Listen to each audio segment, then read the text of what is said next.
بسم اللہ الرحمن الرحیم۔ حضرت عائشہ رضی اللہ عنہا سے روایت ہے کہ رسول اللہ صلی اللہ علیہ وآلہ وسلم ایک دن ان کے پاس آئے۔ اس وقت ایک عورت میرے پاس بیٹھی تھی۔ آپ نے دریافت کیا کہ یہ کون ہے؟ میں نے عرض کیا فلاں عورت، اور اس کی نماز کے اشتیاق اور پابندی کا ذکر کیا۔ آپ صلی اللہ علیہ وآلہ وسلم نے فرمایا ٹھہر جاؤ، سن لو کہ تم پر اتنا ہی عمل واجب ہے جتنے عمل کی تمہارے اندر طاقت ہے۔ خدا کی قسم، ثواب دینے سے اللہ نہیں اکتاتا، مگر تم عمل کرتے کرتے اکتا جاؤ گے، اور اللہ کو دین کا وہی عمل زیادہ پسند ہے جس کی ہمیشہ پابندی کی جا سکے، اور انسان بغیر اکتائے اسے انجام دے۔ صحیح بخاری حدیث نمبر 43۔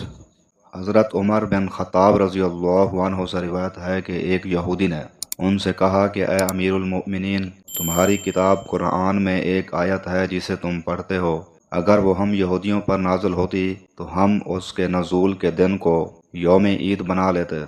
آپ نے پوچھا وہ کون سی آیت ہے؟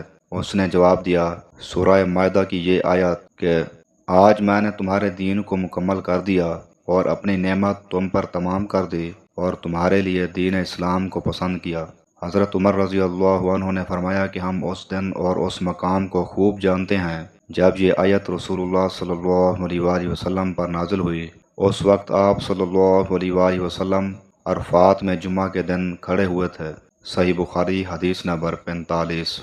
حضرت انس رضی اللہ عنہ سے روایت ہے کہ آپ صلی اللہ علیہ وآلہ وسلم نے فرمایا جس شخص نے لا الہ الا اللہ کہہ لیا اور اس کے دل میں جو برابر بھی ایمان ہے تو وہ ایک نہ ایک دن دوزخ سے ضرور نکلے گا، اور دوزخ سے وہ شخص بھی ضرور نکلے گا جس نے کلمہ پڑھا اور اس کے دل میں گیہوں کے دانہ برابر خیر ہے، اور دوزخ سے وہ بھی نکلے گا جس نے کلمہ پڑھا اور اس کے دل میں ایک ذرہ برابر بھی خیر ہے۔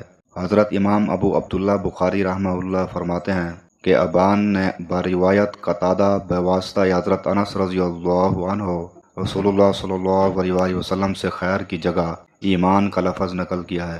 صحیح بخاری حدیث نمبر 44۔